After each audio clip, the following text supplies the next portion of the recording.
Rahim. Welcome to सरकारी job गुरु। दोस्तों, SSU का जो पिक्चर स्टोरी राइटिंग है उसके बारे में डिस्कस करते हैं। पिक्चर स्टोरी राइटिंग में क्या करना होता है, एक तस्वीर दिखाई जाती है जिसको देख के आपने एक कहानी लिखनी होती है। तो इसके लिए 4 से 5 मिनट या 10 मिनट का टाइम दिया जाता है एक स्टोरी के लिए। तो उसमें आपने करना क्या होता है, ये करना होता है कि उसके ऊपर आपने कोई एक पैराग्राफ स्टोरी का लिखना होता है।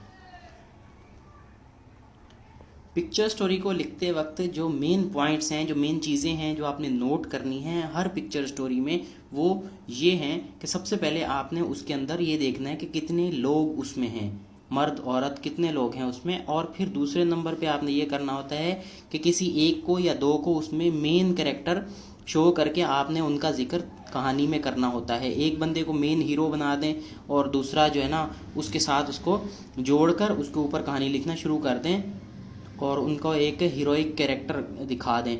फिर आगे ये दिखाना होता है कि किस तरह से उसने वो जो कहानी में दूसरे लोग हैं उनको किस तरह से वो मुश्किल से निकालता है या वो खुद मुश्किल से वहाँ से निकलता है, किस तरह से उस मुश्किल सिचुएशन से निकलता है। और फिर उस मुश्किल सिचुएशन से निकलने के बाद उसके निकलने से दूसरों को कैसे फ़ायदा हुआ या मुल्क को कैसे फ़ायदा हुआ उसकी इस काम से, इस कोशिश से। और उसके अलावा आखिर में आपने एक थीसिस स्टेटमेंट या कंक्लूजन से इसको एंड कर देना है कि उसने ये काम किया, उसकी वजह से मुल्क का ये फ़ायदा हुआ। बस ये सब में यही चीज़ कॉमन होती है। फिर चाहे वो उसमें कुछ भी दिखा रहा हो, आप उसमें उसको डॉक्टर दिखाएं, इंजीनियर दिखाएं, या उसके अलावा कोई सोल्जर दिखाएं, या कोई भी उसमें साइंसदान दिखाएं, खिलाड़ी दिखाएं, कुछ भी दिखाएं, उसमें स्टूडेंट दिखाएं, भले जो भी है उसमें आपने ये मेन चीज़ें जो है ना, ये 6 चीज़ें जो मैंने लिखी हैं ये आपने उसमें लाजमी ये लिखनी है और लाजमी उसमें ये नोट करवानी है।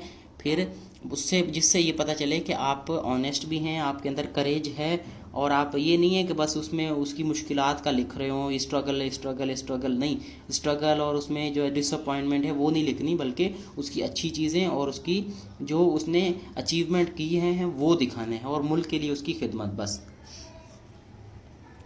अब ये जो पहली स्टोरी हमने देखी है इसके बारे में स्टोरी कुछ इस तरह से है कि मिस्टर अहमद, उसको नाम दे दिया हमने, वो एक सर्जन है और वो एक शादी के लिए जा रहा था अपने दोस्त की शादी अटेंड करने, लेकिन उसको दरमियान में कॉल आती है हॉस्पिटल से कि एक एथलीट है। अब वहाँ पर देखें एक सिंपल सा आदमी लेटा हुआ है, तो उसको हमने एथलीट का नाम दे दिया कि वो सीवियरली इंजर्ड हुआ है और इसने अपनी शादी जो है ना वो दोस्त की जो वो छोड़कर वापस हॉस्पिटल पहुंचा और उसको ऑपरेट किया। और जिसके बाद वो जो एथलीट था उसने पाकिस्तान को रिप्रेजेंट किया ओलंपिक में और जेवलिन थ्रो में उसने गोल्ड मेडल लेकर आया, जो पाकिस्तान में अभी तक कोई भी नहीं लेकर आया। और इसकी वजह से हुकूमत पाकिस्तान ने और सदर पाकिस्तान ने उसको निशान पाकिस्तान से नवाजा, उस डॉक्टर को, कि उसकी इस अचीवमेंट से वो जो हमारा एथलीट था वो सेहतयाब हुआ और जिसकी वजह से पाकिस्तान का नाम रोशन हुआ। बस इतना सा, ये इस स्टोरी को आप इस तरह से एंड कर सकते हैं। तो अगर तो ये वीडियो पसंद आई है आपको तो प्लीज़ इसे लाइक करें और इसे दूसरों तक शेयर करें। Thank you.